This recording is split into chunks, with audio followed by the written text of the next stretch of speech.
I swear, if that dog howls one more time tonight, you'll what, Greg? Throw your last beer can at it again.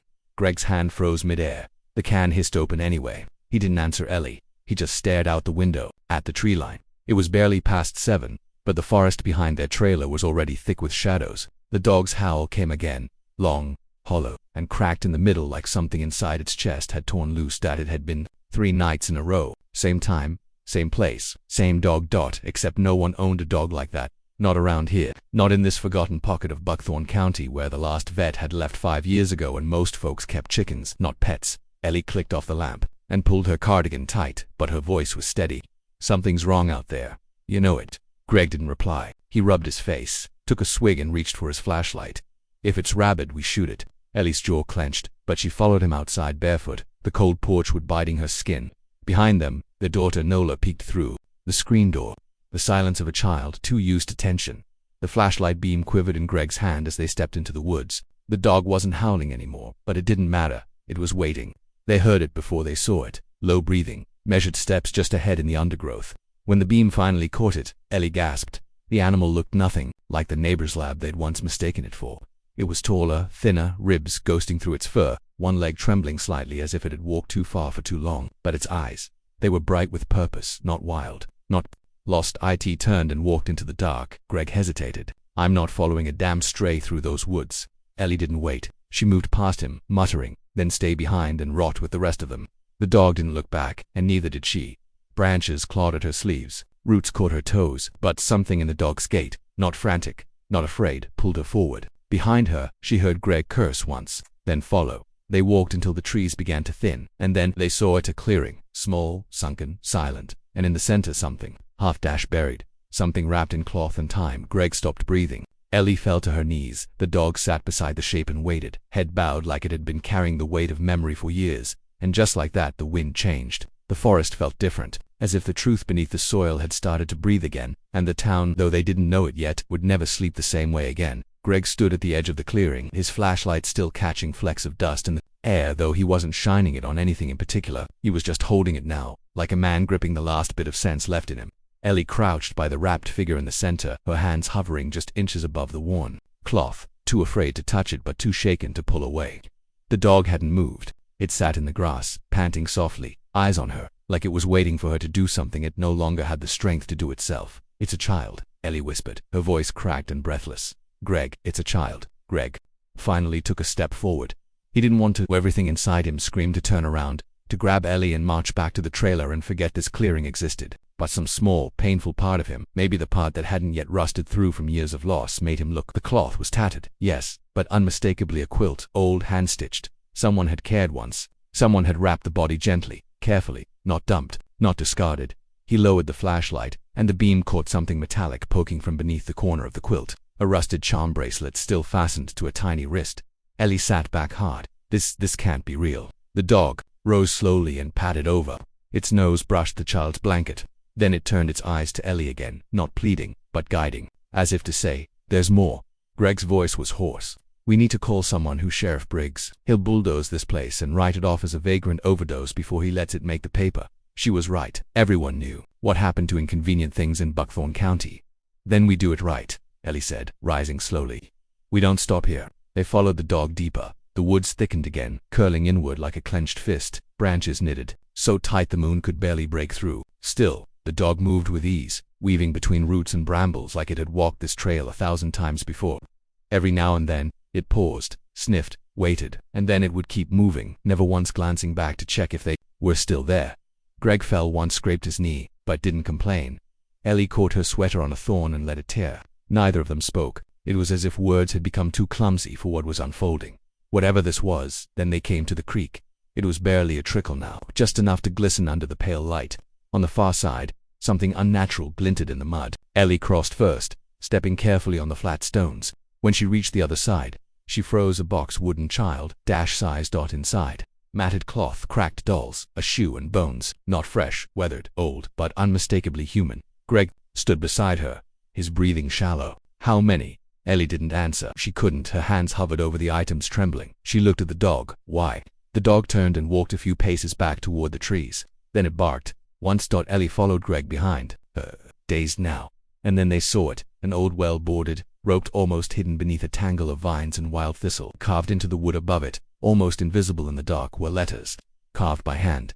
Names. Dozens of them. Ellie, breath caught. She reached out, ran her fingers over one. Myra, another JJ, a third Tansy. Names she remembered. Names that had been whispered in church halls. Names on milk cartons in grocery stores long since shuttered. Oh my God, Greg murmured, staggering back. All those missing kids. They weren't runaways. Ellie's voice was hollow. They were right here the whole time. The dog sat beside the well, not proud, not vindicated, just tired.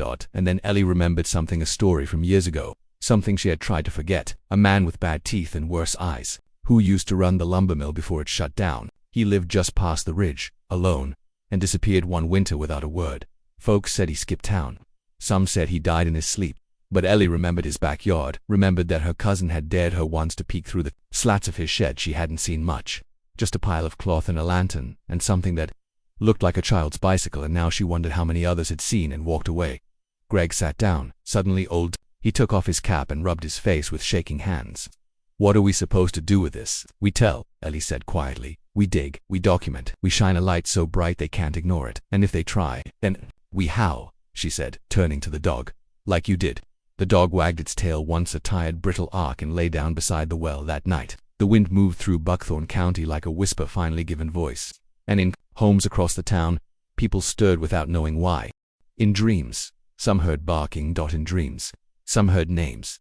But only two people and one dog knew the truth. Was no longer buried. The first shovel hit the earth with a thud that seemed to echo louder than it should have. Greg's hands trembled slightly as he dug, the old army shovel barely slicing through the damp roots and packed clay. Ellie stood beside the dog, arms crossed tightly across her chest, her breath hitching every time the blade scraped something solid. They hadn't spoken since they found the bundle. Neither of them dared to guess aloud what lay beneath. The dog hadn't moved, not once. It just sat there like a gravestone that had been waiting to be read. Nola stood at the edge of the clearing, now barefoot and silent, her small face pale with a knowing that didn't fit her age. She had followed them without a word, and neither parent had noticed until it was too late. But somehow, it felt like she was meant to be there.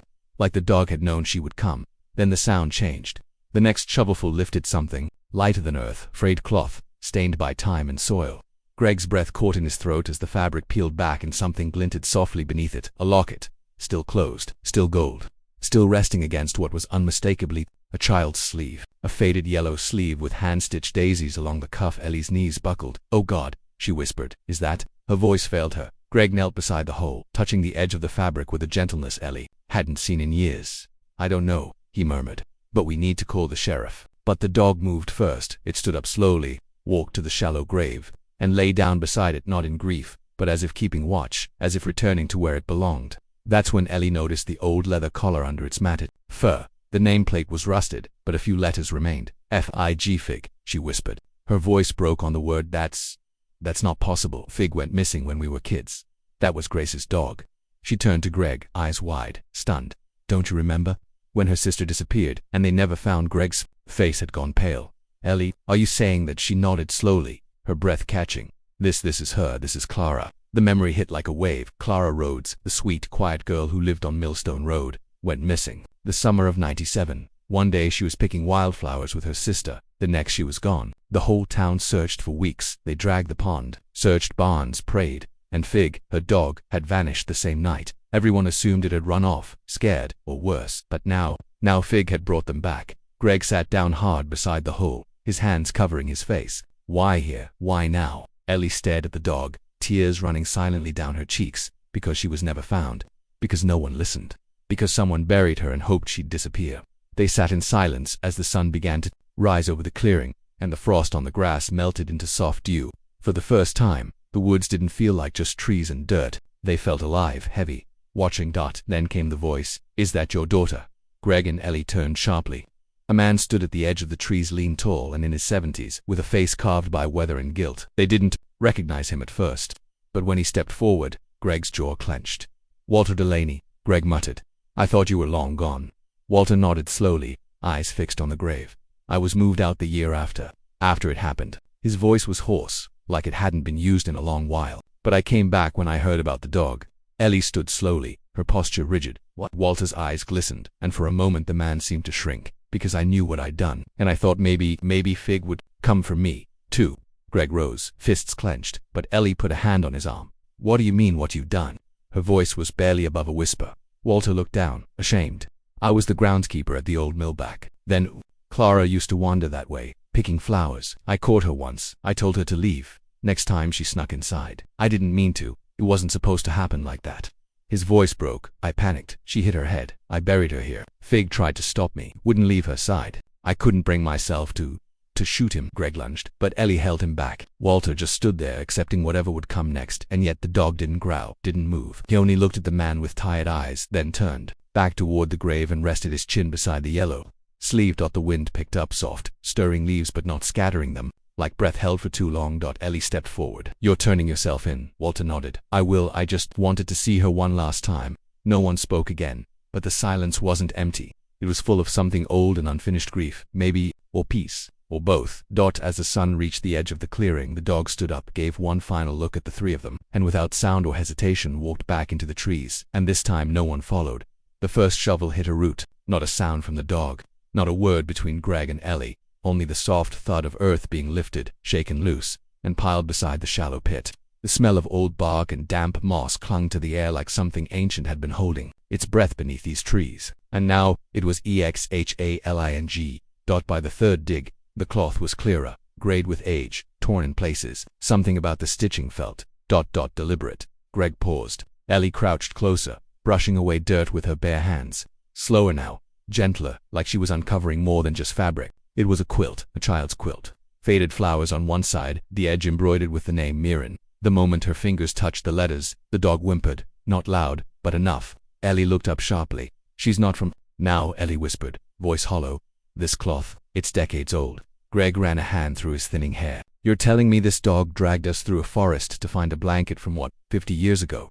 Ellie didn't answer. Her hand slid beneath the quilt, and when she pulled, something else shifted in the earth.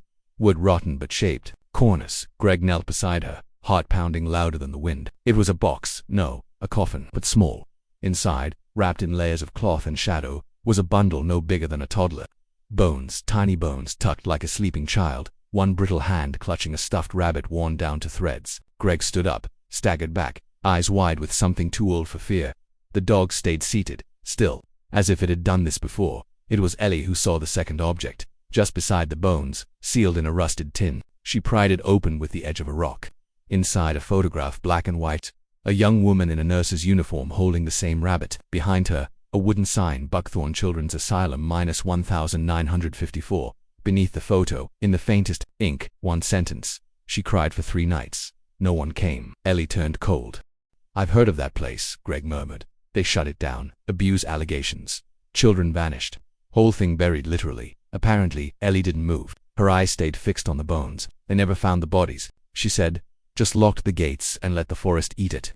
The wind moved through the trees like a whisper of something long forgotten. The moment stretched too long. Then the dog stood and walked away. Without speaking, they followed. Deeper now. The trail twisted past blackened trees, moss-covered stones, and eventually through what looked like the remains of iron fencing swallowed by decades of growth. There it was, the asylum. Half-dash collapsed, swallowed by ivy and silence. One side sagged inward like the forest had tried to crush it into the earth. Windows broken, doors splintered, but something about it still felt intact, as if memory lived here in the walls. The dog walked straight through the doorless frame. Greg hesitated, but Ellie pressed on. Inside, mold crawled up the walls like veins. Rusted beds, a child's shoe, a broken clipboard, names, faded names, scrawled in chalk across the peeling walls, and then a sound, not the dog, not wind, a tiny distant cry, barely audible, almost imagined. Ellie turned pale. Did you? Greg nodded. They followed the sound through a corridor of collapsed beams and rotting floorboards until they reached a door that hadn't fully fallen. The dog stopped beside it. Its tail didn't wag, it just waited. Greg pushed it open. Inside, the air felt wrong, heavy, not stale but sad. There were drawings on the walls in colored pencil, cracked and faded. Stars, rabbits, trees, a child's handwriting. When mommy comes, I'll leave. In the center of the room sat a low wooden crate, and on top of it, something impossible. A freshly placed candle still warm, a flame flickering. Ellie backed up. That's not from decades ago. Greg's voice was tight. Someone's been coming here. The dog lay down beside the crate, not protectively like a sentry, like it had done this over and over, every night for who knows how many years. Leading, waiting, remembering. Suddenly, Greg turned. We need to tell someone. This is more than a grave. This is a story the town buried, and someone's still feeding it. Ellie didn't answer right away. Her gaze stayed on the candle. The dog's not just a stray, she whispered. He was bringing us here for a reason. They left the building in silence. The forest didn't feel the same on the way out. It felt older, thicker. The trees seemed to lean closer. When they finally reached the road again, the sun was gone. Nola stood on the porch holding Ellie's old coat, her face pale. "Mama," she said quietly, "the dog's outside my window. Every night he always stares at the same place." Ellie knelt, voice trembling. "Where's sweetheart?" Nola pointed toward the creek. "That old well." Greg turned, and his mouth went dry. He remembered something from when he was 6. A girl who lived down the hill, a game of hide-and-seek, a scream that got swallowed before it reached the sky. The dog was already walking again down the trail behind the house, slowly, silently, toward the well. This time, none of them hesitated. The night was far from over, and whatever the dog had come to show them next, it had been waiting a long, long time. They reached the well just after dusk, the last glow of day flickering out behind the hills like someone slowly dimming a lamp. The stones were old and crooked, laced with moss, and the rusted bucket hung halfway down the shaft, swaying slightly though no wind touched it. The dog stopped at the edge, paused right against the lip, and sat down as if it had led enough hearts to this place and now only needed someone willing to look. Greg moved first, his breath shallow, hands shaking. He picked up a long branch and lowered it carefully down. No splash, just air. Deep, dry silence. Ellie stood beside him, gripping Nolan's shoulder with one hand, the other pressed over her chest. She hadn't stopped shaking since the photo at the asylum. This well, it wasn't just a place anymore. It was a memory too long ignored. Then came the sound, faint, metallic, like something shifting in the dark below. Nola stepped forward. "I heard that last night," she whispered. "Exactly like that." Then the dog barked once and left. Greg looked at her, the lines in his face deeper than ever. "You never told us." Nola didn't look away. "I thought it was just dreams." The dog barked again, a single low sound that made the skin on their necks rise. Greg knelt and lowered the flashlight. The beam flickered against something that shouldn't have been there. A glint of metal, then fabric. A box wedged in the stone crevice, just above the bottom. They brought it up together. It wasn't large, but it was heavy with time. Inside, sealed in layers of wax paper and brittle lace, was a journal. Children's drawings filled the first pages, trees, stars, rabbits. Then came names. Over a dozen each, written in shaky hand. All girls, all lost. And at the back, one final entry, written with heartbreaking clarity. "If they find this, please tell our mothers we remembered them every night, even when the grown-ups said they never would." Greg couldn't speak. Ellie cried, quiet and slow. Nola simply pressed her hand over the dog's head and leaned into his side. And the dog exhaled, long and low, and closed his eyes. They buried the journal near the clearing where Mirren had been found, beneath the roots of a white ash tree. Ellie marked the spot with a stone. No name, no plaque, just presence. A place to come back to. In the weeks that followed, people came forward, old families, forgotten records, a quiet reckoning. The town council reopened the asylum site, and for the first time in 70 years, Buckthorn acknowledged what it had silenced. Names were read aloud under lantern light, not as victims, as children, as voices once unheard. And the dog, he stayed for one more night. Then, without ceremony, he walked back into the woods. No collar, no trail, just a final glance over his shoulder. Before the trees swallowed him whole, Greg stood watching long after the last paw print faded. "He wasn't just leading us," he said. "He was remembering." Ellie didn't reply. She only took Nolan's hand and watched the forest close like a book that had waited too long to be read. Somewhere in that silence, a breeze stirred the ashes, lifting a corner of the buried quilt. And as the stars blinked open above them, it felt like something small and sacred had finally been laid to rest. And in that quiet space between grief and grace, the town of Buckthorn began to heal.